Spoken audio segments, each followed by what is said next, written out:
This is your news source evening bulletin for today, Tuesday, the 12th day of July in the year 2022. I'm Gordon Mosley reporting, and here's what we're tracking tonight. Despite reports that the Alliance for Change may be getting ready to walk away from its coalition partner, the APNU, when the current Cummings-Berg agreement expires, opposition leader Aubrey Norton today said the AFC has not informed the APNU that it wants to leave. During his weekly press conference, the opposition leader, who is also the chairman of the APNU, said there have been cordial discussions between the two sides as recently as yesterday, and no such position was put forward by the AFC. Well, look, until now the AFC has not said officially to us they are pulling out of any coalition. There are different elements in the AFC that are talking.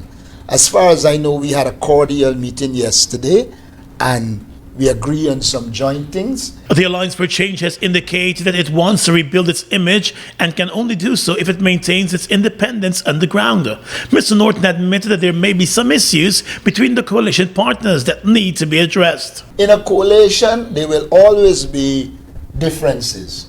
The reason that people come together in a coalition is because they represent different interests.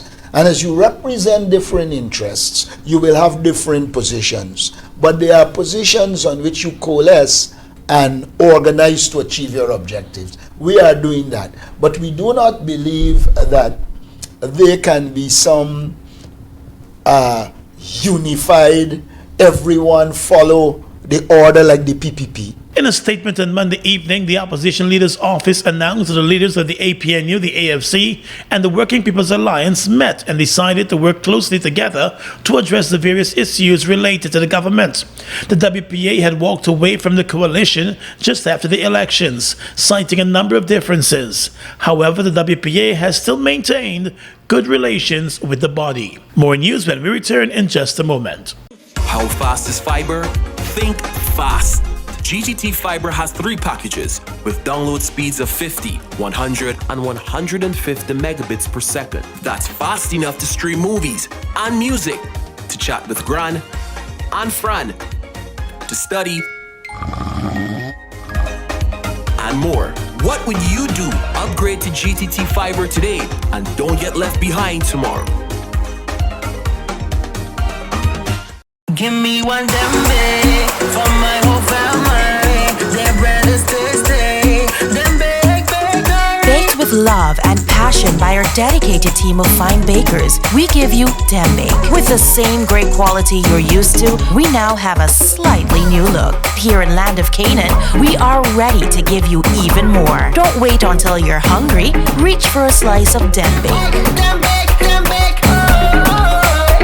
Dambake, healthy, wholesome living.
Guyana is receiving more profits from oil production than ExxonMobil and its partners in the Stabroek block. So far, the country has received over $700 million in profit oil and royalty. The royalty is paid by Exxon and its partners and is not recoverable.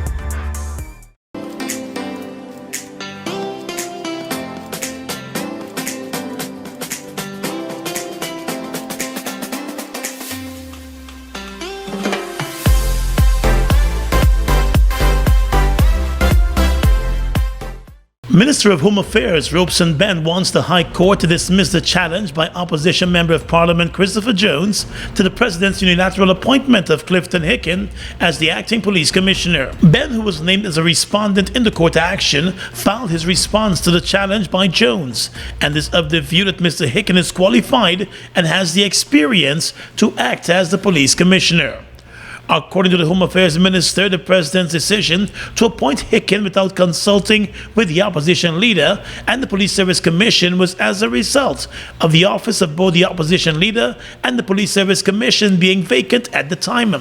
Minister Ben stated that owing to national security issues, including the decades-old claim to Guyana's Essequibo region by Venezuela, there was the need for an acting police commissioner to be in place.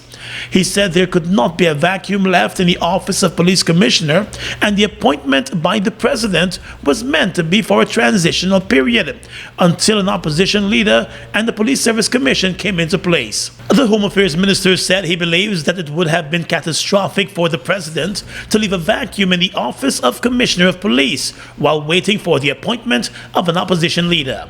He said there are serious issues related to national security and border security that require the Office of Police Commissioner being occupied. In May, Opposition Chief Whip Christopher Jones moved to the High Court to scrap the appointment of Clifton Hicken as acting police commissioner, while seeking an order of the court to render all actions taken by Hicken as acting top cop null and void. In the application, Jones is asking the court to declare the invocation of the doctrine of necessity, which the president used to appoint Mr. Hicken as the acting police commissioner, is unreasonable, ultra-vires under the Constitution, common law, and is illegal, null, void, and of no legal effect. 2 weeks ago, the president, through his governance minister, wrote to the opposition leader, inviting him to consultations on the appointment of Clifton Hicken as the acting police commissioner. The opposition leader, who has repeatedly stated that he's not supportive of Hicken being in the position, said he could not understand how the president wants to make the same appointment again after deciding that it was legal for him to do so on his own. A local fashion model who has been pretending to be a medical doctor for a number of years has issued an apology, while claiming that in his heart he still believes that he is a doctor. The young man, who presented himself as Dr. Mikhail McLennan, issued an apology on social media today after the Guyana Cancer Foundation issued a warning about him. He reportedly started to volunteer at the Cancer Foundation a few weeks ago, but the foundation's CEO became suspicious after he could not provide his qualifying documents, and a number of persons confirmed that he was not a doctor and had no medical training as a doctor. A check at the Medical Council of Guyana also revealed that there is no one bearing his name registered as a medical doctor in the country. The Texila University, which he claimed he attended, also distanced itself from him, indicating that he was never a student at the university. The Cancer Foundation, in its statement, said the young man is not a doctor and people should be warned. After the statement reached social media, a number of other persons in the medical field said there were a number of red flags about the young man, and that he once presented himself at the Berbice Hospital as a doctor and worked there for a period before leaving the area as questions about his qualifications surfaced. It is believed that he was also on a number of medical outreaches. The youth, in his apology, said he is passionate about being a doctor, while admitting that he now believes that he took that passion too far by presenting himself as a medical doctor. News Source understands that the Ministry of Health is investigating the matter. The outgoing chairman of the National Two-Shows Conference, Nicholas Fredericks, has accused the government of undermining the work of the last council and interfering in the work of the current council. In a letter to the press, Fredericks urged all Two-Shows to represent the interests of their villages and to work together to secure respect for indigenous rights and not be distracted by sideshows. He said as the outgoing chair of the National Two-Shows Council Executive, he had hoped to guide the planning of this year's conference with his fellow executive, but the entire executive was sidelined. He said the National Two-Shows Conference is intended to be an institution for indigenous people, and it should be an independent body representing the collective voice of the Two-Shows. Mr. Fredericks said the outgoing executive worked hard to maintain its independence, but that was undermined by the government not providing funds for the council to organize the current conference, which is on the way here in Georgetown. He said he could not attend this year's conference since several concerns raised by him were not addressed in a timely manner, and there was no confirmation of his travel and accommodation arrangements. It has been customary for the outgoing chair of the council to address the conference and give a detailed report of his tenure, but Fredericks was not given that opportunity, and he has raised concern about the lack of respect for indigenous leaders. The outgoing chair urged Tushals to demand answers from the ministers at the conference on outstanding issues like land claims, the implementation of international recommendations on human rights for indigenous communities, and the ongoing consultations for the draft low-carbon development strategy proposal.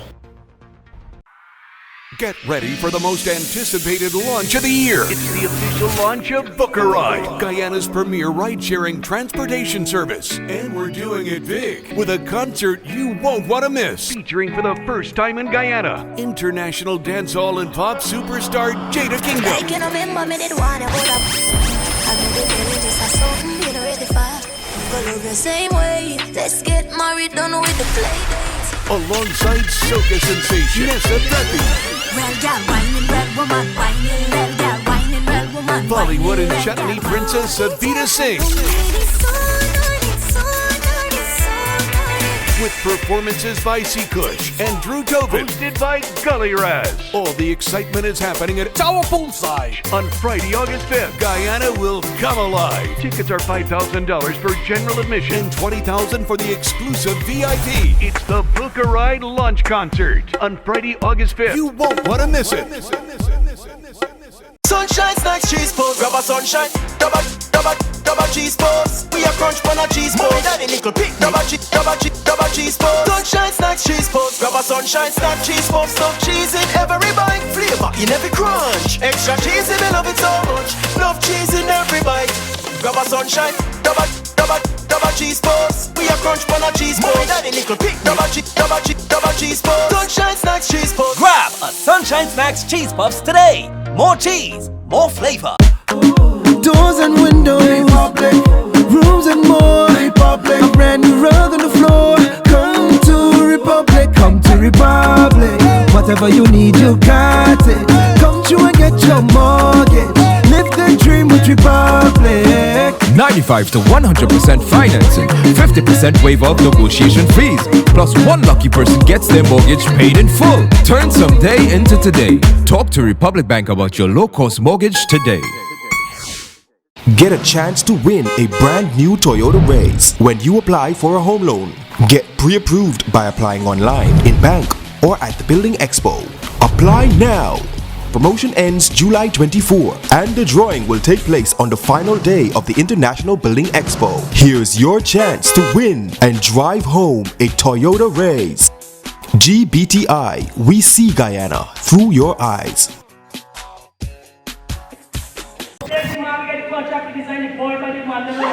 Link Show 36 will be held over on July 16 and 17 at the National Cultural Center. Tickets $2,500 and $2,000.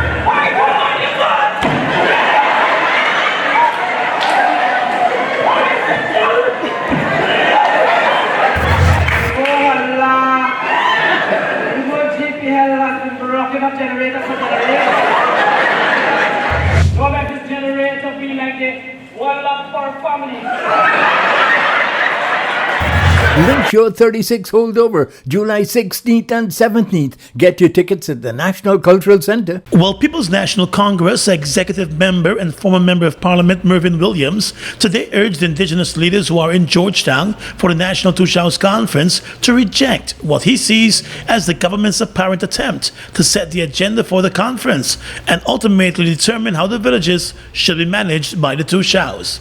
At an opposition press conference this morning, Mr. Williams said the government has been treating the indigenous community with contempt.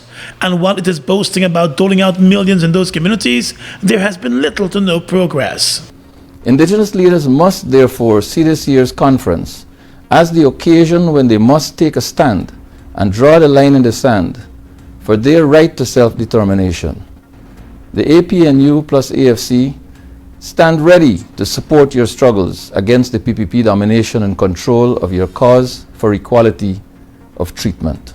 This year's conference, which opened on Monday, saw promises of more development for hinterland regions being made by President Irfan Ali.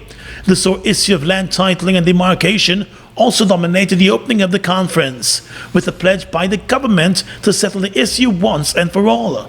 But Mr. Williams does not believe the government means well for the villages. It is the level of disrespect that is being shown to the indigenous peoples, particularly the indigenous elected leaders, by the government that is of very, very grave concern.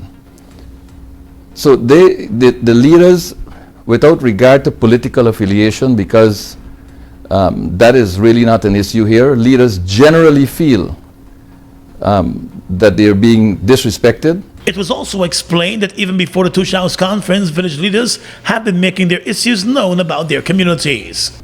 If, for example, the Ministry of Home Affairs decides to talk about what's happening on the coast and how they're doing a brilliant job about fighting crime, the indigenous peoples will take the opportunity to discuss what's happening in Chinese Landing, how their village is overrun by persons who are armed with high-powered rifles and denying them access to their very own lands. So yes, they are going to try to edgewise get these issues in. The opposition has said it wants to see the government accelerate development in the indigenous communities and other communities across the country.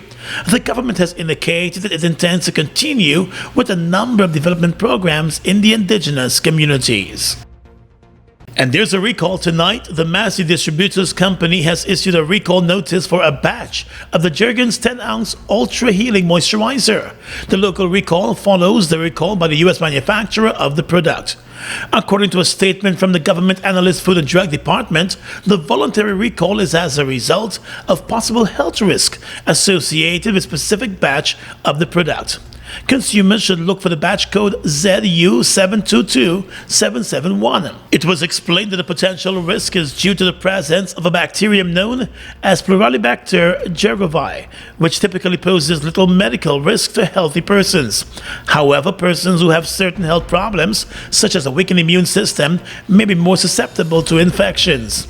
The Government Analyst Food and Drug Department is urging consumers to discontinue the use of the specified recalled lotion with that number ZU722771 as a precautionary measure or to be on the alert when purchasing, since the product may still be in circulation.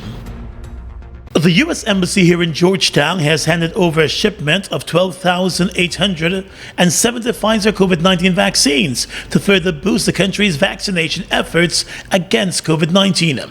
The U.S. has now donated more than 300,000 vaccines to Guyana to aid in the COVID-19 fight.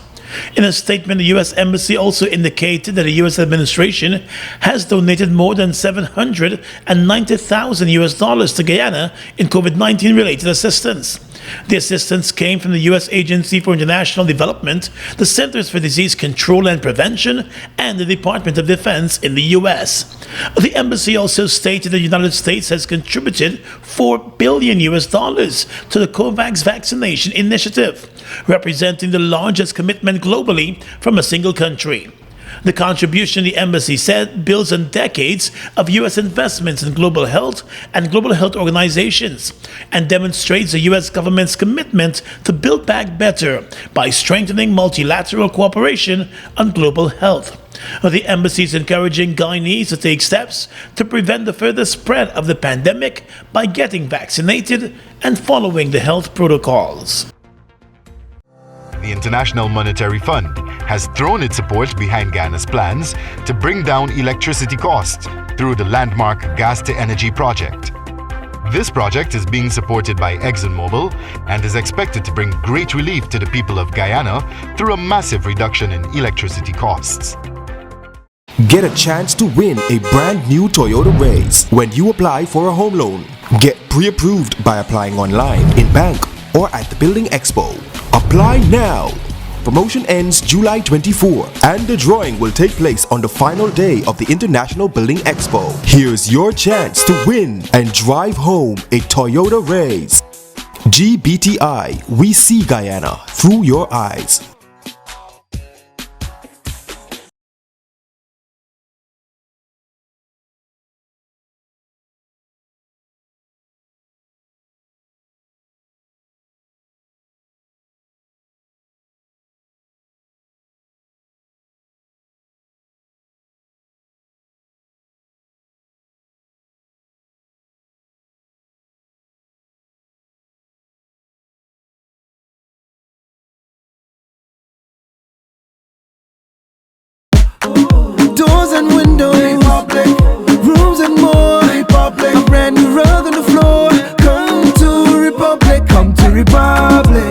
Whatever you need, you got it.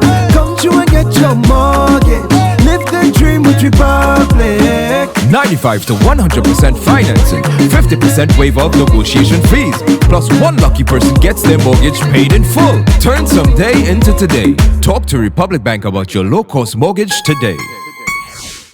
Get in the game with Buster. Win a full gaming setup, Xbox X, gaming chair, gaming speaker and headset, or any of over 60 weekly prizes like Oculus Quest 2, Mini 2 drone, Nintendo Switch, and many more top gaming prizes. Check below for details. Fuel it up and drive, Super 95. Tune up. Fuel it up and drive, Super 95. Tune up. Protect your fuel system, boy. High mileage and performance, boy. Guyana Super 95 gasoline gives you more reasons to drive and is available at 56 service stations nationwide. For affordable price, high performance, and high mileage, choose Guyana's Super 95 gasoline. Fuel it up and drive.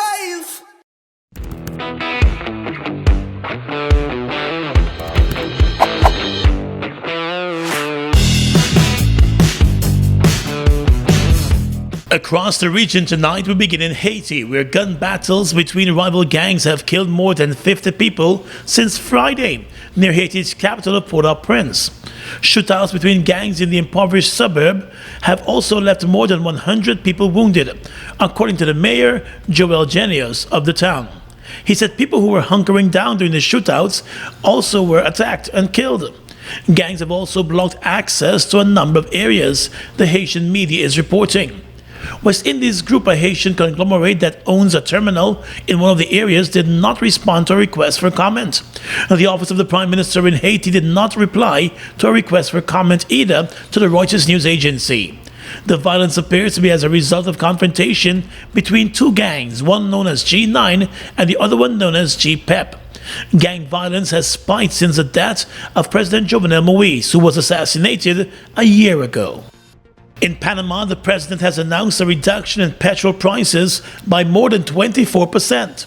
The announcement came after 8 days of protests.